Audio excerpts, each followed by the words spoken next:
자, 시작기도. 자, 교재 511번이죠. 511번. 페이지는 404쪽. 요 6회 511항, 노란 동그라미는 511항, 페이지는 404쪽. 주님의 기도 같이 바치고 가겠습니다. 성부와 성자와 성령의 이름으로 아멘. 하늘에 계신 우리 아버지, 아버지의 이름이 거룩히 빛나시며 아버지의 나라가 오시며 아버지의 뜻이 하늘에서와 같이 땅에서도 이루어지소서. 오늘 저희에게 일용할 양식을 주시고 저희에게 잘못한 일을 저희가 용서하오니 저희 죄를 용서하시고 저희를 유혹에 빠지지 않게 하시고 악에서 구하소서. 아멘. 성부와 성자와 성령의 이름으로 아멘. 찬미 예수님 하고 보통 가톨릭 신자들 인사를 해요. 예수님을 찬미하자는 얘기지. 근데 지금 당장은 그 인사가 어색하겠지만 나중에 이제 그 의미를 본질적으로 알게 되고 나면, 그리고 습관이에요, 습관. 신앙생활 습관입니다.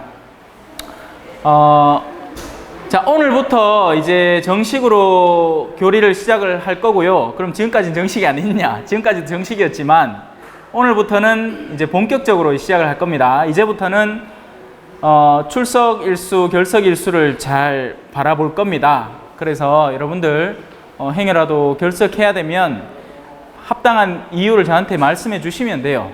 예. 안 하고 그냥 무단 결석하시면 불성실의 표지로서 제가 체크를 하겠습니다. 자, 다들 오셨나요?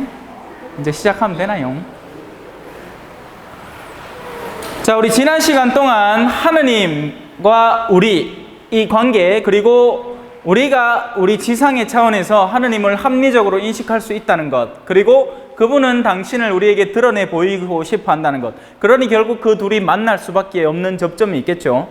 우리는 그분에 대해서 이해할 수 있고 그분은 우리를 드러낼 수 있으니 그 둘이 만나면 된다는 이야기입니다. 물론 지금까지 우리는 관심이 없었죠. 그리고 그분 말고도 신경 써야 될 게 너무나 많았기 때문에 그분 없이도 잘 살아온 것 같습니다. 하지만 무엇이 정말 잘 사는 것인지, 정말 단순히 세상적인 어떤 높은 자리, 많은 재화와 높은 지위와 많은 권력을 지니고 나면 그야말로 그 사람은 잘 사는 것인지는 우리가 성인이 되고 나면 충분히 파악해낼 수 있는 것이죠. 그렇기 때문에 우리는 뭔가 의심스럽다, 이거 말고 뭐가 더 있지 않을까 하는 바탕으로 갈구하기 시작하게 되는 겁니다. 우리의 통상적인 세상의 추구를 넘어선 어떤 다른 방향의 갈구 하나가 생기는 것이고, 바로 거기에 응답해 주시는 분이 바로 저 위에 계신 분이라는 거죠.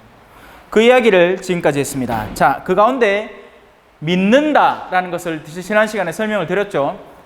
믿는다는 것은 확인한다 하고는 다릅니다. 이 책의 색깔은 노란색, 생명 아닌다면 전부 다 그렇게 대답을 할 겁니다. 그리고 그 사실은, 그 분명한 사실은 여러분이 믿을 필요가 없죠.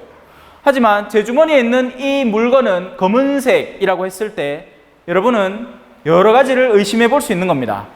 신부님이 정말 뒷주머니에 뭘 지니고 있을까? 그리고 그건 정말 검은색 맞을까? 하고 의심해 볼 수 있게 되는 거죠. 왜? 아직 보지 못하니까. 마찬가지의 의심을 여러분은 하느님께 할 수도 있고, 또 보지 않은 채 신뢰를 둘 수도 있을 것입니다. 근데 그건 여러분이 어떤 대상, 그 뒤에는 있어요. 검은색, 그죠? 물건도 있고. 자, 저는 제가 말한 것에 대한 신뢰를 지킨 셈입니다. 그죠? 하지만 그 이전에 이미 물건은 존재하고 있었고, 여러분이 믿음에 따라서 그 물건을 이용할 수도 있고, 신부님, 제가 지금 급하게 어딜 가야 되는데 신부님 차 좀 빌려주십시오. 제 신부님 뒷주머니에 열쇠 있는 거 알아요. 열쇠 좀 주세요. 라고 하면 그는 이미 나에게 신뢰를 두고 다가와서 그 신뢰에 대한 응답을 요청을 하는 것이고, 나는 그 사정을 듣고 정말 빌려줄 수밖에 없다는 이유가 들면 빌려주겠죠. 가져가서 운전하세요. 빨리. 어머님 그렇게 모시고 빨리 병원 데리고 가세요. 라고 하겠지. 하지만 애시당초부터 신뢰하지 않는 이는 아이고, 저 신부님이 설마 지 차를 빌려주겠나 하면 아무 일도 일어나지 않는 겁니다. 적어도 그가 지닌 무언가를 내가 얻을 이유는 하나도 없는 거죠. 대충 감을 잡으셨나요? 못 잡으신 것 같은데. 정신없이 그냥 제가 고함 지르는 느낌밖에 안 듭니다. 네. 자, 그러면 이제 교리서 22쪽부터 다시 시작을 하겠습니다. 이 교리서는 저 사무실에서 파니까 구입해 오시면 고맙고, 아니면 농갈라 보시고. 자, 믿기 시작할 때 어떤 일이 일어나나요? 여기서는 이렇게 대답을 합니다. 믿는 사람은 하느님과 개인적이며 내적인 관계를 맺으려 하고 하느님이 당신에 관해 계시하셨던 모든 내용을 믿을 준비가 되어 있습니다.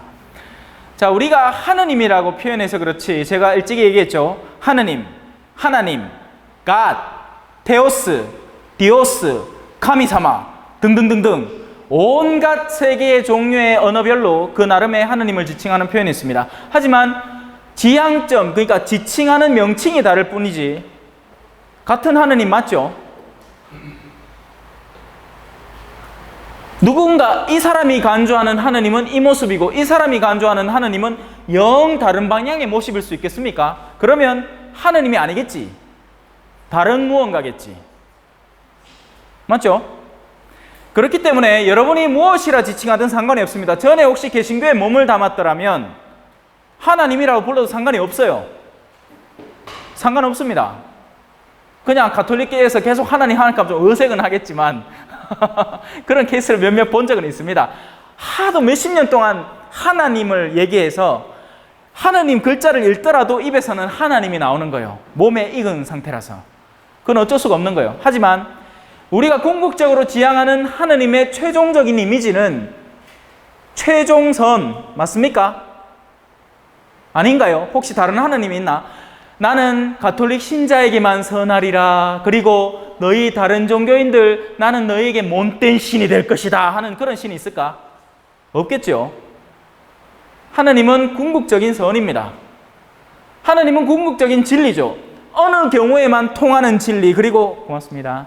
다른 데는 전혀 통하지 않는 진리가 존재할 수 있을까요? 아니겠죠.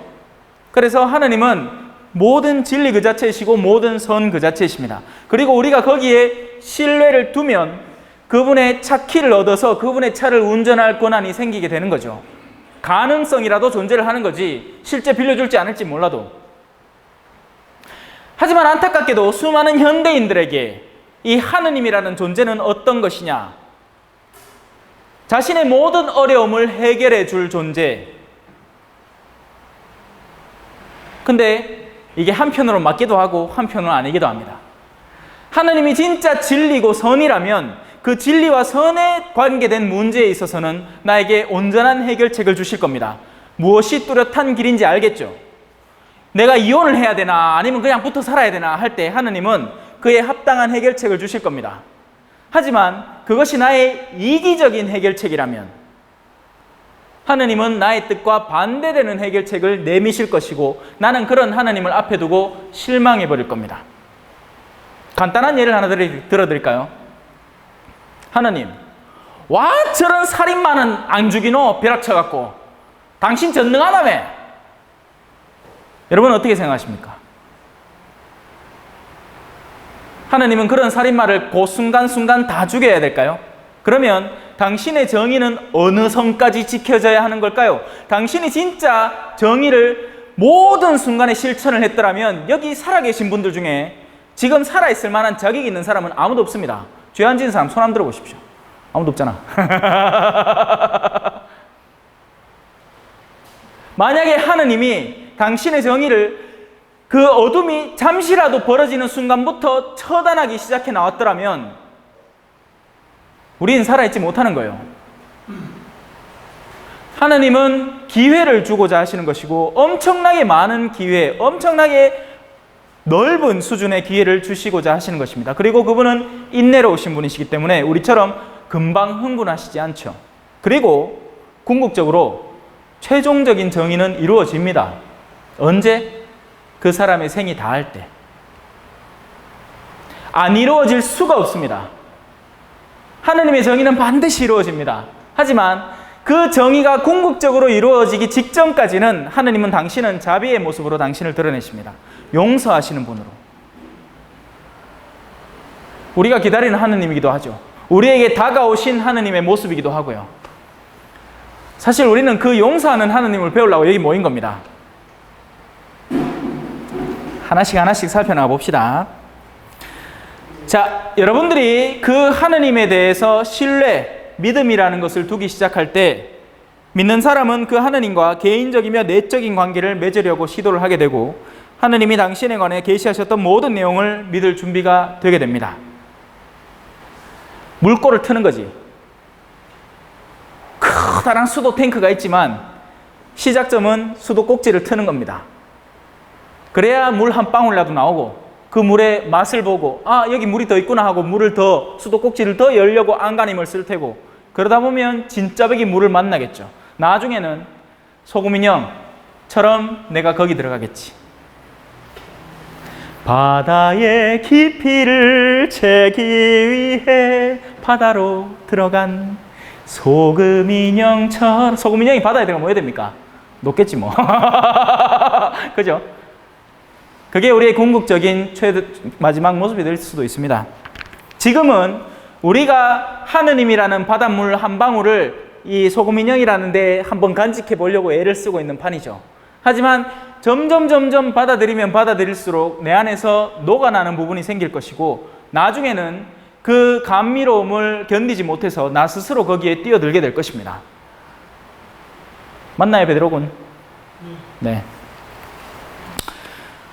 자, 신앙과 과학 사이에는 모순이 존재하나요? 참 많이 질문되어 오는, 특히나 젊은 친구들에게서 많이 되는 질문입니다.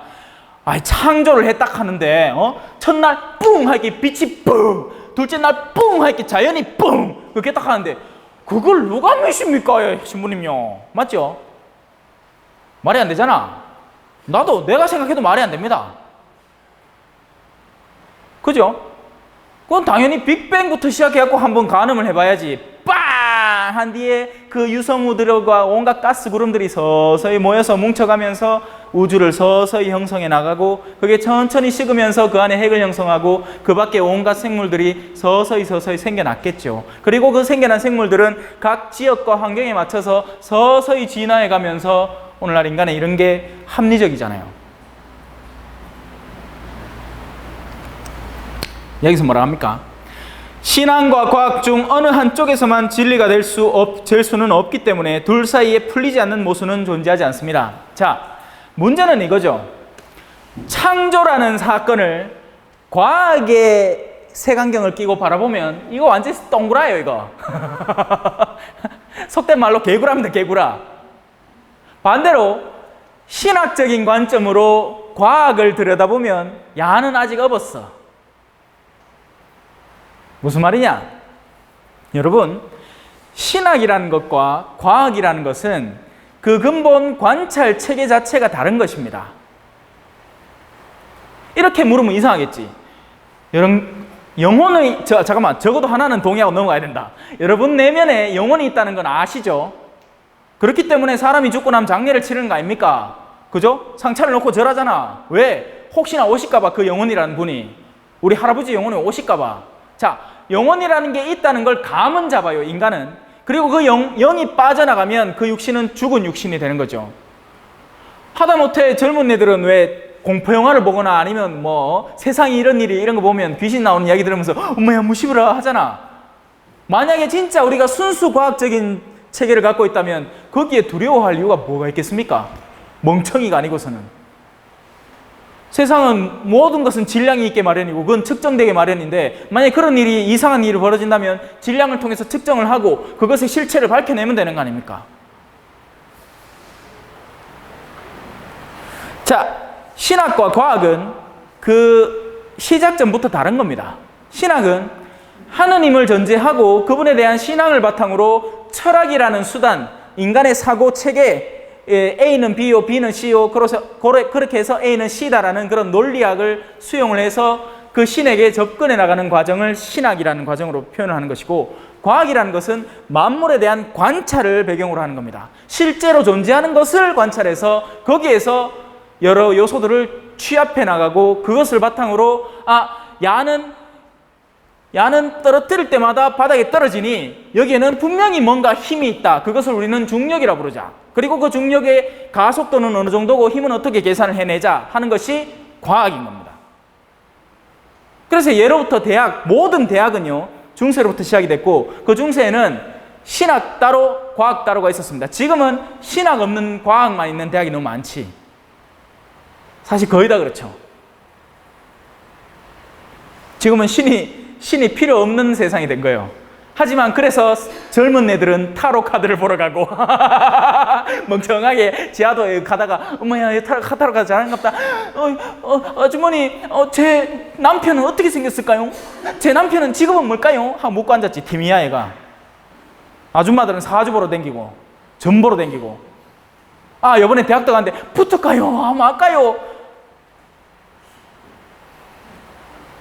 근데 요거 이왕 말 나온 김에 하나 짚고 넘어갈게요.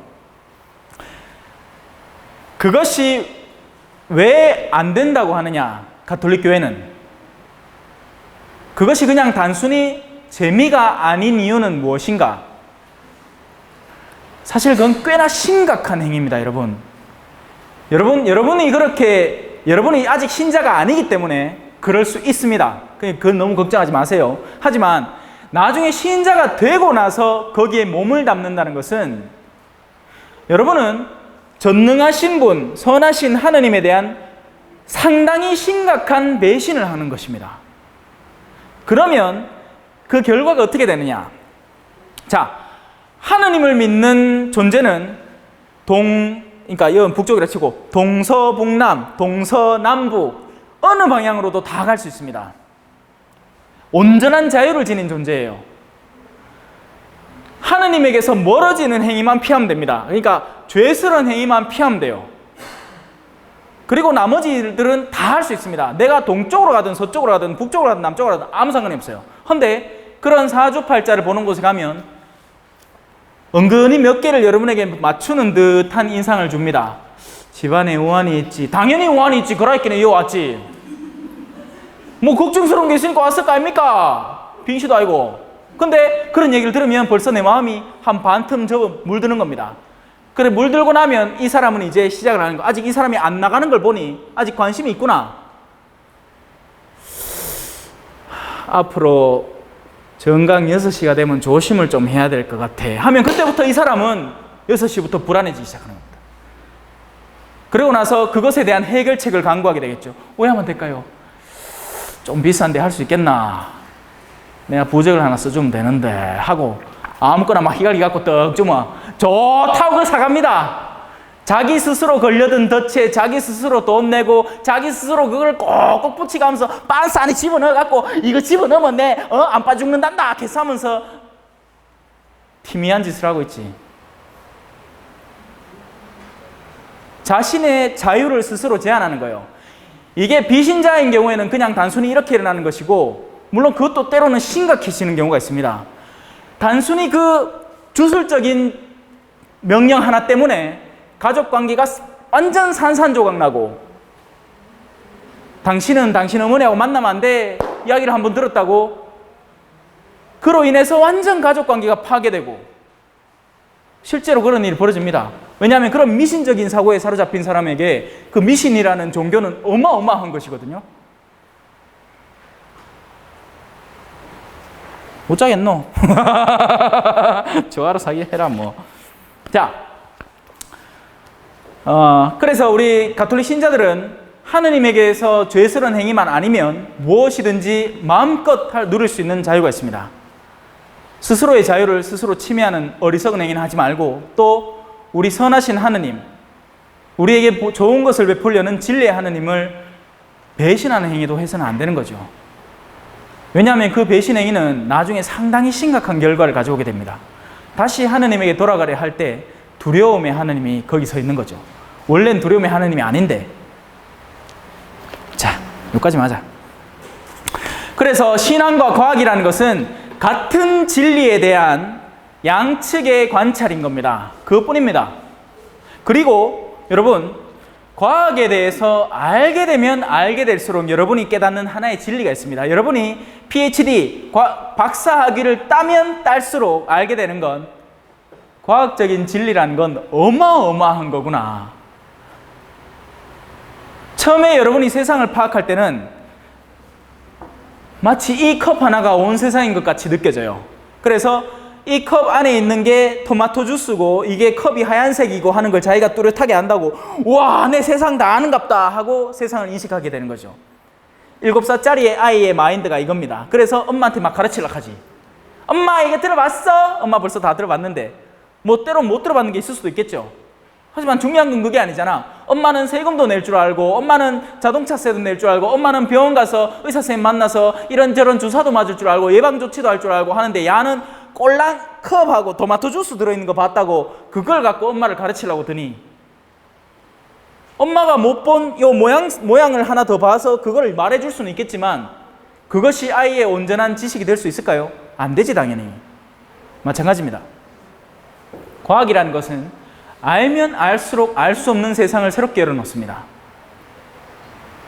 그래서 과학적으로 자신이 온전하다고 믿는 사람이면 사람일수록 오히려 더욱더 편파적인 사람일 수밖에 없는 겁니다. 자신이 과학적인 사고로, 합리적인 사고로 세상을 분별하고 있다라고 자기 스스로 믿는 것뿐이지. 그 말고도 얼마나 많은 세상이 있는데, 단 하나의 예를 들어드릴까요? 볼리비아에 대해서 내보다 더 많이 아는 사람. 그런데 저는 이렇게 얘기하고 싶습니다. 저는 볼리비아에 대해서 뒤털끝만큼도 모릅니다. 제가 가본 볼리비아라는 나라는 어마어마한 동네고 거기에는 어마어마한 사람들과 문화들이 섞여 있습니다. 제가 본 건 그야말로 털끝에 불과합니다. 그런데 그런 관찰력으로 자신이 모든 종교들을 합리적으로 관찰해 왔고 그 모든 것을 합리적으로 분별하고 있으니 그런 마음으로 신학도 한번 보자. 여러분이 성경을 읽을 때 자주 빠지는 오류입니다. 이건 말이 안 되잖아. 당연히 말이 안 되죠. 전혀 다른 관점에서 서술하려고 노력하고 있으니까요.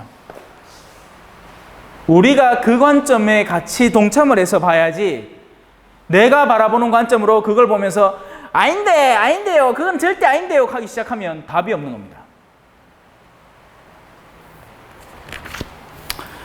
자, 다음으로 넘어가겠습니다. 24항. 나의 신앙은 교회와 어떤 관련이 있나요? 아무도 혼자서는 살 수 없듯이 아무도 혼자서는 믿을 수 없습니다. 우리는 교회로부터 신앙을 받아들이고 같은 신앙을 지닌 사람들과 공동체를 이뤄 신앙생활을 합니다. 그래서 여러분, 지금 여러분이 배우는 것은 그냥 가장 기초적인 지식을 그냥 까는 거에 불과합니다. 여러분의 실제적인 신앙생활은 이 교리가 맞춰지고 나서, 아니요, 이미 시작됐습니다. 왜? 여러분들이 지금 저하고 1대1로 단둘이 모였습니까? 아니면 여러분들 혼자 인터넷 강의를 듣고 있나요? 아니죠. 우리는 지금 같은 시간에 같은 장소를 공유하면서 같은 자리에 모이기 시작합니다. 우리는 같은 교리반의 학생들인 거죠. 운명 공동체인 겁니다. 그러면서 우리는 서로를 알아나가고, 그래서 교리반 시작하기 전에도 좀 일찍 와서 인사도 좀 나눌 줄 알고, 마치고 나서 쉥 가지 말고 좀 인사도 하고, 아이고 우리 선생님 이쁘네요 이야기, 농담도 좀 주고받고, 우리 자매님 어디서 오셨나요 이래 얘기도 좀 하고, 그래 해서 하면서 공동체를 형성해 나가야 됩니다. 절대로 혼자 하는 신앙생활은 없습니다. 그런데 이게 적지 않은 가톨릭 신자들과 적지 않은 요즘 현대 종교인들이 빠지는 오류입니다. 나 혼자만의 신앙생활, 개인주의적인 신앙관, 나 혼자 구원받으려고. 절대 그런 거 없습니다. 절대로는 혼자 구원받을 수 없어요. 안 가면 내가 와이카겠노? 내가 와이카겠노? 내 혼자 그냥 아는 거 그냥 알고, 미사? 이건 하나 일인데 뭐 그냥 일로 생각하고 얼른 들이고 치 아프면 되지. 만다고 내 돌았다고 이래 고함을 꽥꽥 찔러 싸우면서 이렇게 하고 있겠나? 맞죠? 자, 그러니 지금 오늘 이 시간부터 여러분에게 요구하는 것이 있습니다. 뭐냐? 여러분은 궁극적으로는 주일 미사라는 것에 익숙해져야 돼요. 왜냐하면 바로 그 자리가 우리 모든 신앙생활의 근거지가 되는 곳입니다. 주일날 가서 신부님이라는 분과 인격적인 관계를 맺고 신부님한테 인사도 좀 하고 지발 좀 얼마나 쫓아나가는지 아이고 무슨 F1 레이싱 대회 보는 것 같다. 인사도 안 하고 얼마나 쫓아나가는지 집에 가스불을 그렇게 켜놨는지 몰라. 뭐 그렇게 겁이 나나. 내가 겁난 사람은 아니잖아. 겁나겠다. 그걸 보기 겁나겠더라. 자, 그래서 주일 미사를 나가시고 여기 이 본당에 소속된 분들은 당연히 우리 토요일 저녁 미사, 주일 아침 미사가 있으니까 거기를 나오셔서 같이 얼굴 보시고, 거기에 못 나오시는 분들은 우리 자신의 거기 미사에 갔다는 걸 증명할 방법을 강구를 해야 됩니다. 거기 있는 자신이 미리 데모로 선정한 분한테 어떻게 확인증을 받든지, 제일 확실한 건 그 본당 신부님한테 매번 확인을 받는 거지만 그러기는 쉽지 않겠죠. 그러니 어느 분이 여러분과 같이 미사에 참여했다라는 것을 확증만 해주신다면 그분의 말을 믿겠습니다. 그분이 저 사제에게 거짓말을 한다면 그거는 그 죄를 뒤집어 쓰게 되겠죠. 사제한테 거짓말하면 안 됩니다. 절대로. 여러분이 거짓말도 농도가 있습니다. 농도가. 그냥 꼬마애한테 장난으로 야, 니 누구 찾지? 고양이 원래 여기로 갔는데 절로 갔다 하고 농담치레로 하는 거짓말하고, 사제에게 자신이 진짜 의견을 피력해야 할 때 하는 거짓말하고는 차원이 다른 거짓말이에요. 그러니 여러분들을 신뢰하겠습니다. 여러분들 한두 살 먹은 애 아니잖아요. 그죠? 어른들이잖아. 혹시 다른 데 미사를 나가셨다면 거기에서 그것을 확정해 줄 수 있는 분한테 저한테 보증을 서도록 하시면 됩니다. 아시겠죠? 아니면 여러분들 스스로 그걸 보증하시려면 갔다 왔습니다 하고 확인하시면 되고요. 미사에 익숙해져야 돼요. 미사에. 교리를 듣고 이 교리반을 통과해내는 게 중요한 게 아닙니다. 왜냐하면 어차피 다 외우지도 못할 거잖아. 이 두꺼운 책 이거 언제 다 외우노 이거. 그죠? 해봐야 그 기간에 맞춰 성탄 때까지 시간에 맞춰서 저는 최대한 설명을 해드릴 뿐이고, 중요한 건 여러분이 실천적인 신앙생활을 해나가는 겁니다. 잊지 마세요. 그래서 우리 본당 분들은 우리 본당에 나오셔서 우리 교리교사 비비안나 자매님 있죠? 자매님한테 확인을 받으시고 미사에 나오셨는지 아닌지, 단순히 지금 그래서 교리만 체크하지 마시고 지금부터는 토요 저녁 미사, 주일 미사 그렇게 한번 잘 관찰하시고, 이미 세례 받은 분은 상관없고 알아서 하이소. 그래서 내가 빛을 줬잖아. 이제 책임지라고. 먼저 대부모 대모님한테 줬고 그분들이 여러분한테 줬잖아요. 책임지라고. 여러분들이 훅 부는 순간 그 불은 꺼지는 겁니다. 자, 넘어갑시다. 자, 아무도는 그래서 혼자서 살 수 없듯이 혼자서는 믿을 수도 없습니다. 우리는 교회로부터 신앙을 받아들이고 같은 신앙을 지닌 사람들과 공동체를 이뤄서 신앙생활을 하게 되어 있습니다. 그래서 여러분에게 대부대모를 선정을 하라고 하는 거예요. 왜? 내가 처음에 신앙생활을 더 하겠다고 나설 때 나에게는 멘토가 필요한 겁니다. 그러니 자, 잘 들으세요. 대부대모를 선정할 때 내 신앙을 이끌어 줄 만한 분을 고르십시오. 닥치는 대로 고르지 말고. 왜냐하면 제가 이런 케이스 많이 봤거든. 세례 당일날 신부님이 아직 대부 못 구했는데 누구 할까요? 자, 나가라. 이카면 죽도 밥도 안 됩니다. 이카면 이꼴 납니다. 난 내 대부가 누군지 몰라. 유아 세례 받아서 그렇습니다. 유아 세례 받았어. 하도 어릴 때 세례 받았어. 근데 여러분들은 성인이잖아요. 대부대모를 고를 수 있습니다. 그러니 신앙적으로 모범이 되는 사람, 돈 많은 사람 말고, 왜냐하면 남미에는 대부대모를 돈 많은 사람을 골라요. 왜냐하면 거기에는 대부대모가 진짜 내 새엄마 새아빠 개념이에요. 그래서 돈 많은 사람을 어떻게든 좀 구해보려고 합니다. 근데 한국은 그렇지 않잖아. 여러분 뭐 없이 삽니까? 아니잖아요. 그러니까 신앙적으로 저분은 인격적으로 참 좋으신 것 같다. 그런 분을 지금부터 잘 골라놓으세요. 세례받기 직전까지. 자, 2부로 들어갑니다. 그리스도교의 신앙 고백입니다. 신앙을 정의하고 정형해야 하는 이유는 무엇인가요? 그 뜻을 올바로 밝히고 그 형태를 간추려야 하는 이유는 무엇인가요? 신앙은 그냥 막연하고 공허하고 추상적인 말이 아니라 실제하는 것입니다. 자, 여러분 눈앞에 한 명 있습니다. 신앙에 대한 실제를 살아가는 사람. 도대체 뭘 믿고 혼자 사는가? 요리를 잘하나? 얼마 전에는 빨래하다가 그죠? 흰 난닝구 전부 다 분홍색으로 만들었습니다. 색깔 있는 옷하고 색깔 없는 거 분리해가 빨아야 되는데 그것도 모르고 그냥 세탁기 다 때려놓고는 휙 돌렸더만 아주 분홍빛으로 예쁘게 나왔대. 그게 아니죠. 제가 이렇게 사는 이유는 제가 결혼에 대해서 싫어하거나 이런 게 아닙니다. 저도 이쁜 아가씨 보면 마음이 설레요. 그러니까 저를 자꾸 쳐다보지 마십시오. 농담이고. 이쁜 아가씨 보면 마음이 설레고 나도 결혼하고 싶습니다. 하지만 이렇게 사는 이유는 나에게는 이 혼인생활, 가족을 꾸리고 내 삶을 세상 안에서 책임있게 꾸려나가는 것보다 더한 실제하는 죄송합니다. 침튀가지고 실제하는 무언가가 존재하기 때문입니다. 그걸 믿고 이렇게 살아가고 있는 거예요. 시간이 흐르면서 교회의 신앙 고백 양식도 구체화되었습니다. 자, 처음에는 실제로 만난 하느님, 실제로 만난 그분의 아들이 전부였습니다. 그리고 그분의 행적과 말들이 전부였죠. 그래서 오히려 처음이 어떻게 보면 뚜렷했을 것 같지만 더 뭔가 흐릿하게 남아있었어요. 그러니까 예수님이라는 분, 그러니까 신앙에 대한 실제를 전해주는 분이 구체적으로 살아있을 때는 그분에 대한 실제를 만날 수 있겠죠. 지금 여러분이 저를 보면서 저 마지노 요셉이라는 인간을 실제적으로 만나고 있는 것과 같은 거예요. 근데 제가 어느 순간 모습을 감춰 제 의생겼게 설명해 보이소 하면 여러분은 그때부터 엄마야 왜 생겼더라? 어떻게 설명할란거? 그 살짝 못생겼는데 최경주 닮아. 최경주 골프 선수 최경주. 맞다. 그래 머리는 또 이상하게 빠말 해갖고 희한하게 그렇게 쌌겠지. 그러니까 구체적인 실제가 사라지고 나면 그때부터 추상적인 서술이 시작이 됩니다. 그러니 그런 것들을 이제는 추스려 줘야 될 필요가 있는 거예요. 우리가 고백하는 신앙은 그렇게 실존하던 것이 이제는 그러니까 원래는 이제 승천했다고 표현하는데 우리 눈앞에서 사라지고 난 뒤에 그 뒤로부터는 이걸 좀 추스려야 되겠다 해서 추스린 겁니다.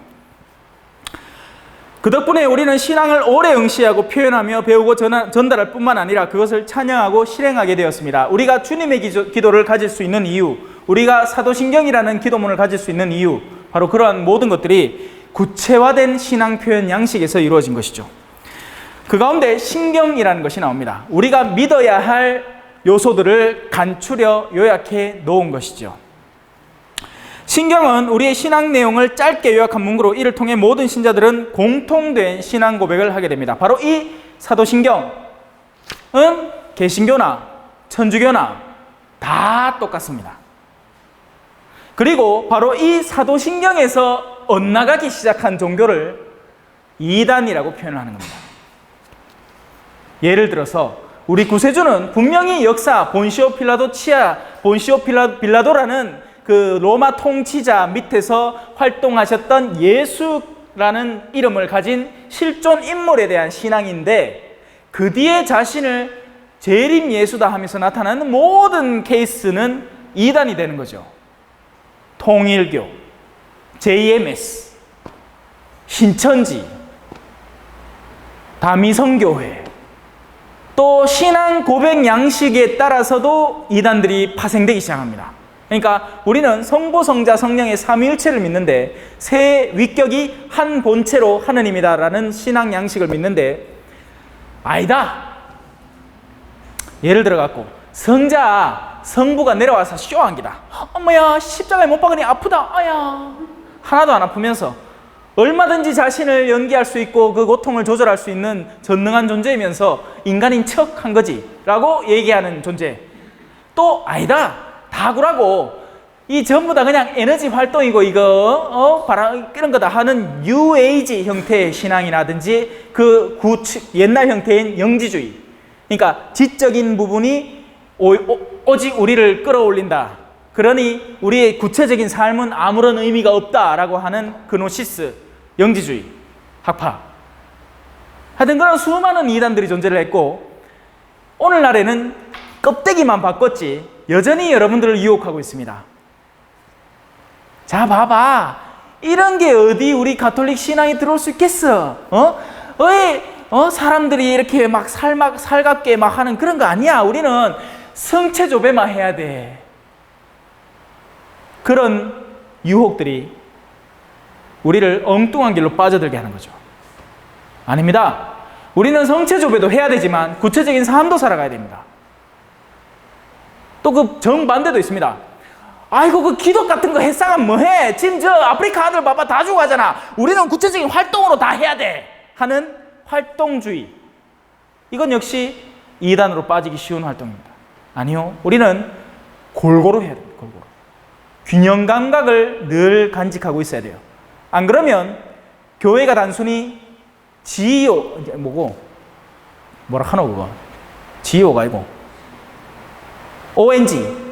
ONG는 스페인어에서 ONG인데 NGO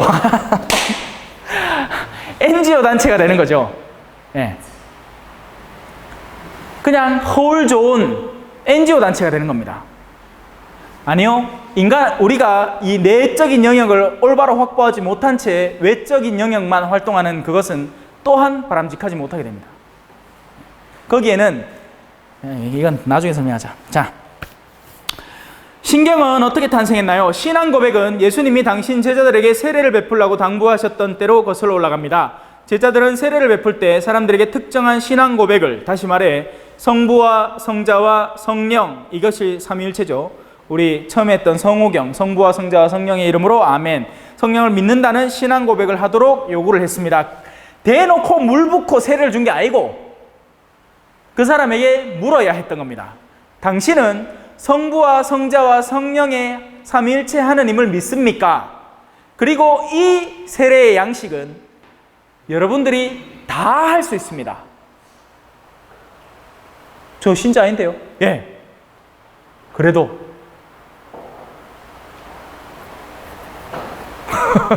이 뭔 소리지 싶죠? 세례는 단순히 사제가 주는 게 아닙니다. 모든 신자가 다 세례를 줄 수 있습니다.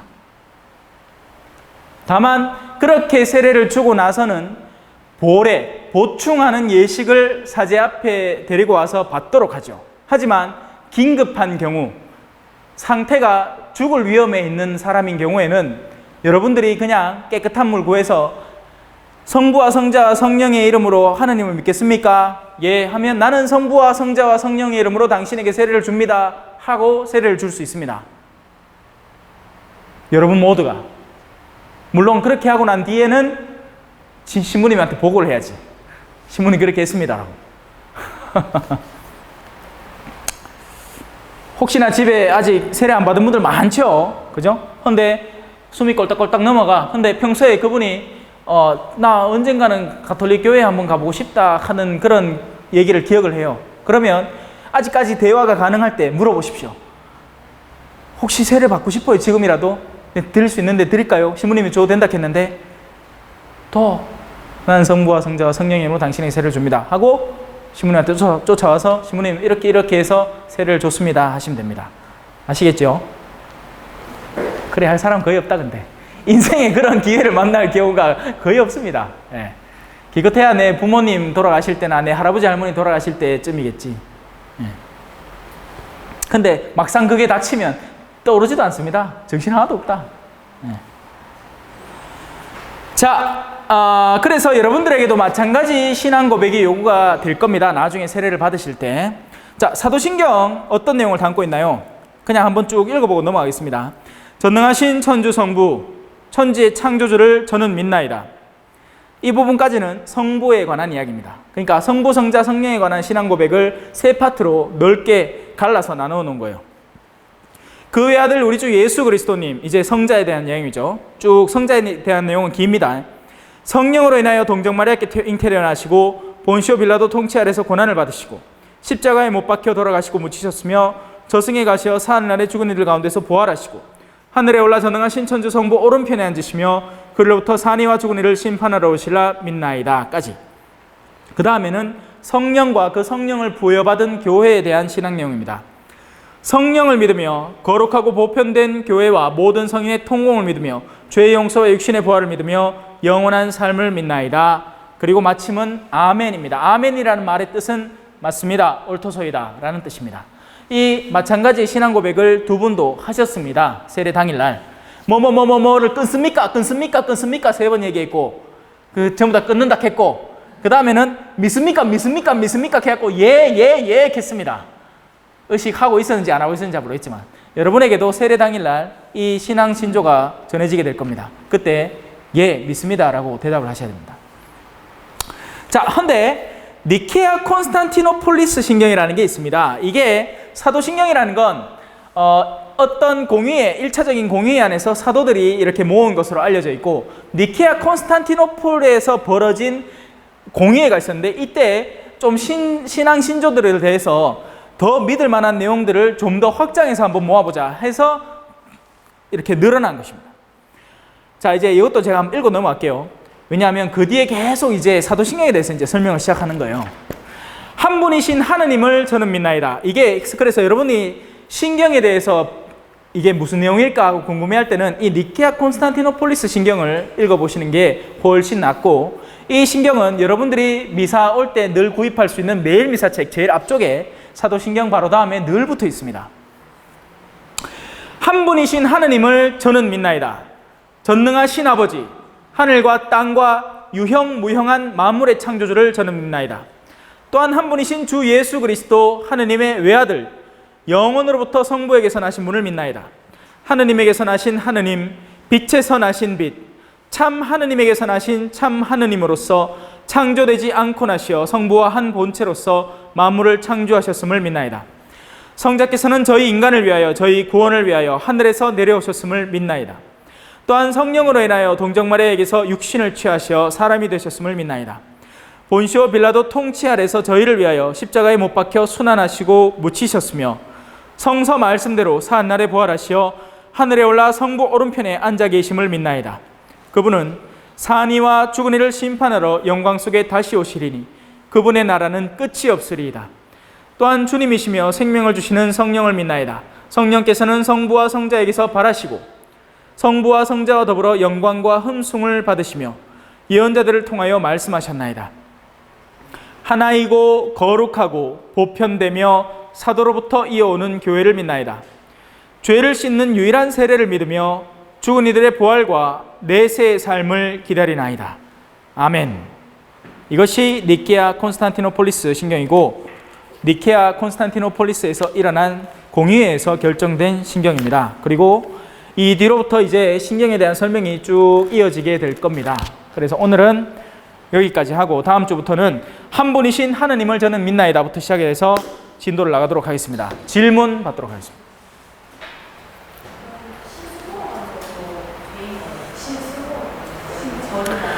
자, 신수를 보고 그러니까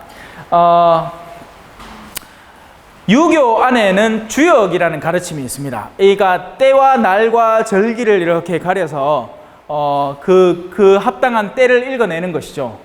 그리고 또 우리 풍수지리라는 것도 있죠. 그건 단순히 미신적인 것만이기보다는 이 조상들의 왜 우리 민간요법이라는 것도 있잖아요. 그 의미에 대해서 본질적으로 알지 못하면서도 실제적으로 그런 행위를 했을 때 그에 합당한 치유의 과정이 전해져 오는, 그래서 얼마든지 나중에 과학이 진짜 예를 들어서 아직 한의학도 그죠? 양의학과 마치 대립하는 것처럼 보이죠. 왜냐하면 아직 밝혀지지 않은 것이 많으니까 그렇습니다. 하지만 실제로 한의학을 통해서 우리는 치유를 받습니다. 그죠? 마찬가지인 것처럼 때와 시를 잃는, 그리고 그에 합당한 어떤 일을 할 수 있는 것은 있겠죠. 하지만 그것이 마치 우리의 미래에 뭔가가 정해져 있는 운명론이나 예정론, 그러니까 애군 같은 걸 피하라 하는 그런 식으로 우리에게 전해주는 사람들이 오늘날에는 훨씬 많습니다. 진짜 제대로 된 그런 학문을 통해서 그런 것들을 배우고 가르치는 분들이 과연 얼마나 될지. 그리고 저도 유교에 대해서 배웠거든요. 그리고 우리 태극기가 왜 그 모양으로 되어 있는지, 태극, 그리고 건공감리, 그런 사물의 원리와 이치에 대해서 우리 옛날 유교학자들은 정말 철학자였습니다. 엄청난 철학자였죠. 올바로 잘 배우고 그것을 올바로 잘 쓸 때는 우리에게 얼마든지 생활의 지혜에 도움도 되고, 왜 그런 거 있잖아요. 붕우유신, 뭐 그런 거 있잖아. 그게 전부 다 유교에 합당한 가르침에서 오는 것이거든요. 하지만 그 가르침이 옳다고 해서 그걸 드러내는 모든 모습이 옳은 건 아닙니다. 그러니까 양반이 양반으로서의 자신의 임무를 다할 때는 그야말로 노블리스 오블리지가 되는 것이죠. 정말 고귀한 사명을 위해서 자신의 양반의 지위를, 그죠? 그렇게 더해서 그 일을 수행해 나가는 건 너무나 아름답고 좋은 일이지만, 하지만 실제 양반은 어떻습니까?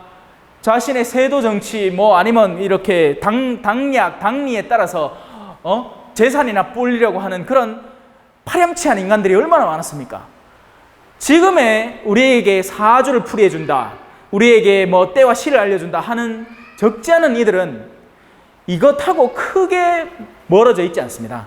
그러니 우리의 영혼을 사로잡을 준비를 하게 되는 거죠. 이건 나중에 점점 더 교리에 대해서 배워나가시면 인간의 내면 안에서 내면에 영향을 줄 수 있는 선한 영과 악한 영에 대해서 서서히 배우게 될 것이고, 아까 우리 사도신경, 그러니까 니케아 콘스탄티노플 신경에서 보이는 세상과 보이지 않는 세상이라고 했잖아요. 우리는 지금 보이는 세상에 살아가지만 동시에 보이지 않는 세상을 우리 내면에 지니고 있고, 그것도 하느님이 창조하신 세상이고, 그리고 그 안에서 우리에게 영향을 미치는 수많은 요소들이 있습니다. 우리를 선으로 이끄는, 그리고 우리를 반대로 악으로 이끄는 요소들이 있죠. 그러니 그런 것들을 조심해야 된다는 거예요. 왜? 결국에는 우리를 한 측의 자유의 제한을 둬서 잘못된 길로 이끄는 경우가 10중 8구이기 때문입니다. 그래서 사주, 점, 타로카드는 특히나 그 자체가 참 위험합니다. 그거는 그 근본도 없고, 더군다나 어둠의 영을 불러들이는 너무나도 쉬운 수단이 됩니다. 외국에서 왔다는 그 이유 하나 때문에 젊은 사람들이 좋아하는데, 외국에 어디에서 왔는지는 몰라. 그 근본 시작점이 어딘지 그런 거 아무것도 몰라요. 그리고 왜 요즘 우리 분신사바 하는 거 있죠? 그 가운데 위하라는 게임이 있습니다. 위하라는 게임. 그게 얼마나 심각하게 어둠의 영들을 끌어들인지 모릅니다, 전혀. 그리고 저는 그 구체적인 실제적인 목격자입니다.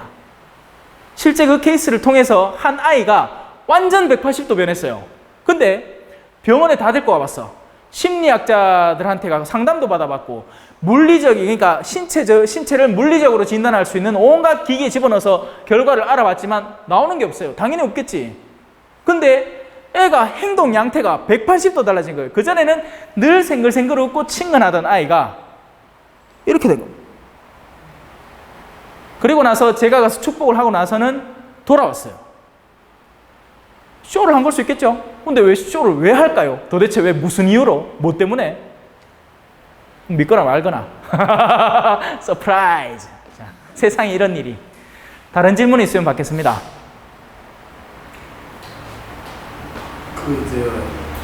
여자분들 머리에 면사포까지 쓴 이유가 뭡니까? 남자들은 네, 그건 바오로 사도가 여자들은 화려한 머리 장식은 이제 가려야 됩니다. 여자들은 머리에 이제 머리 장식을 가려야 됩니다라고 표현한 데서 유래를 합니다. 흰색을 주로 사용하는 건 정결의 상징이고, 요즘에는 검은색도 쓰는데 검은색은 죽음을 상징합니다. 그러니까 겸손과 순명과 순종을 상징하는 이제 것이죠. 근데 이게 우리나라에서는 특히나 그게 관습처럼 되어 있어서 아주 좋은 관습으로 자리를 잡았습니다. 아무래도 그걸 쓰고 나면 이걸 쓰고 막 춤을 추지 못하거든요. 남자분들은 머리를 쓸 필요가 없기 때문입니다. 남자는 그래서 성서적인 지식 안에서 남자는 그 가정 안에 머리의 자리를 차지합니다. 그렇기 때문에 그 머리는 영광의 머리고 찬란히 드러나도 괜찮은 머리고, 여자분들에게는 특별히 또 머리 장식이 좀 많지 않습니까? 그래서 여자분들은 그 심장을 차지합니다. 그래서 심장은 머리에 순종을 하는 게 맞아요. 근데 이것만 보면 안 되지. 그럼 페미니스트들이 난리 납니다. 이놈은 말도 안 되는 소리 하고 앉았노. 요즘 같은 세상에, 맞죠? 하지만 우리가 입고 있는 건 이 머리는 그게 심장이기 때문에 심장을 보호하듯이 늘 사랑을 해야 된다는 것을 동시에 함유합니다. 그런 남녀의 자신의 위치 자리가 있습니다. 심장이 없이 머리가 못 살고 머리가 없이 심장이 못 살죠. 둘 다 중요하고 소중한 기관입니다. 심장은 온몸에 피를 보내는 역할을 담당하죠. 마찬가지로 엄마들은 남편을 추스리고 아내들을 사랑으로 돌보면서 사랑의 피를 보냅니다. 반면 남자들은 무언가를 결정하고 내리고 가정을 이끌어 나가는 역할을 담당을 해야 되는 거죠. 하지만 오늘 안타깝게도 여자들이 같이 맞벌이를 시작하면서 머리가 두 개가 돼버렸어. 둘 중에 힘센 머리가 이겨. 자, 그건 어쩔 수 없는 것이고, 근데 원래 하느님께서 만들어주신 세상의 이치는 그랬습니다. 그래서 여성분들은 두 가슴이 있어요. 왜? 두 아이를 들고 둘이 동시에 젖을 먹일 수 있도록 가슴 두 개를 마련해 놓은 거죠. 물론 두 아이만이 아니지. 두 아이 먹이고 나면 또 두 아이 먹이고 뭐 이런 거지. 하지만 요즘 우리 한국 사회는 병적인 사회가 됐습니다. 아이 낳는 것 자체를 겁을 내요. 가장 축복된 상황을 가장 두려워하는 상황이 되어버린 겁니다. 아이를 많이 낳는 걸 두려워하는 세상 분위기가 되어버렸어요. 현실적으로도 그렇고 사교육비가 감당이 안 돼요. 자, 문제는 그게 아니고 머리에 그렇게 두르는 것은 여자들의 특권이 아니라 그냥 그러니까 차별이 아니라 차이입니다. 남자와 여자의 차이 가운데 여성은 그 하늘하늘한 머리를 간직하고서도 얼마든지 자신의 소일들을 할 수 있기 때문에 고대로부터 머리 장식이 화려했고, 그렇기 때문에 교회 안에 들어오면서는 그것을 가리는 볼을 쓰기 시작한 것이죠. 그런데 오늘날 그걸 안 쓴다고 욕한 사람은 없습니다. 그런데 누구나 세례를 받으면서 남자도 머리에 흰 두건을 받고 여자도 흰 두건을 받습니다. 흰 옷을 입는 것을 상징을 하는 거죠. 그러면서 그 순간에 여자분들에게는 그걸 선물해 드리는 겁니다.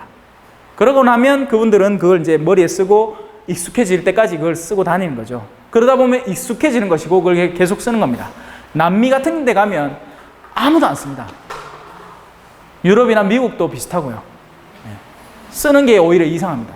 근데 우리 한국은 우리 한국 전통의 유교 문화와 이런 가톨릭의 여러 가지 고대 관습적인 문화들이 이렇게 융합된 결과물이 우리는 그걸 쓰는 겁니다. 그래서 부러워할 건 없습니다. 차별은 아닙니다.